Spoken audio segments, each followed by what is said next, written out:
Well, it's been a while since I featured a Spinnaker on the channel, and it's been years since I first featured their model Bradner.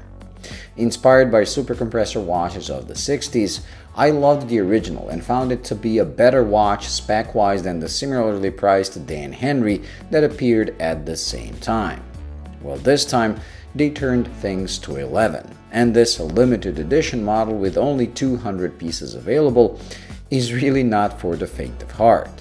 Called Bascom after the scientist that first proposed the use of neoprene for dive suits, it came out in 3 variants: a regular steel with colored chaptering, a PVD coated and stealthy all-black model, and this, that I like to call porn star gold colored one. Each one was limited to 200 pieces and all have been sold out except this version, showing just how polarizing the old gold case and bracelet are. I took this variant more for the fun of it, but as much as I hate to admit, I actually like the over-the-top styling. To be honest, despite being completely colored in gold, it really isn't that much in your face, mostly due to the old brushed finish on pretty much every surface of the watch and bracelet. The only hint of polish is found on both crowns.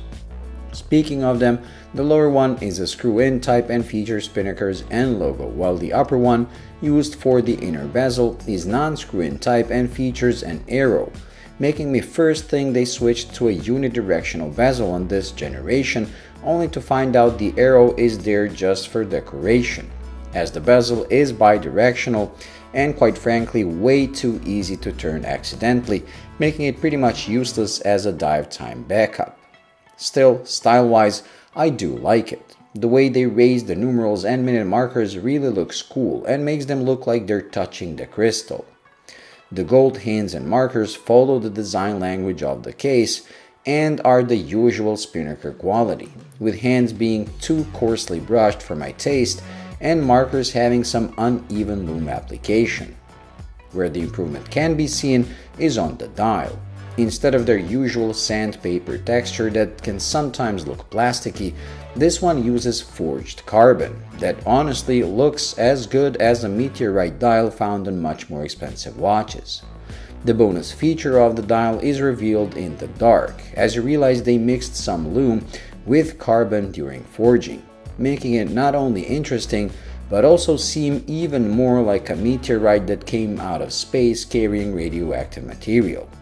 You feel like this is something Lex Luthor would be wearing, where the lumed parts would be kryptonite. The lumed dial surprisingly doesn't detract from nighttime readability, as the hour markers and hands are brighter and stand out from the dial itself. The 42mm case with a 49.4mm lug-to-lug wears large but is manageable even on my 6.5-inch wrist, and even the 14.8mm thickness somehow wears and looks okay. The watch is quite heavy, but unlike the regular Bradner that is top-heavy due to being worn on a strap, here the bracelet gives some balance, making for a more comfortable wear. The movement used is a Seiko NH35 used on most Spinnaker watches. A solid choice given the price point of this. Although the full price is just over $600, they're on sale for $380, which when you consider the specs and unique dial, is pretty decent.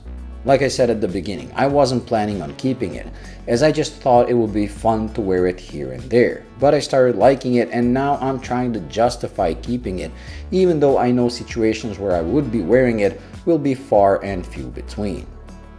Thank you for watching. I hope you enjoyed and found it useful. If you did, please like and subscribe, and until the next video, bye.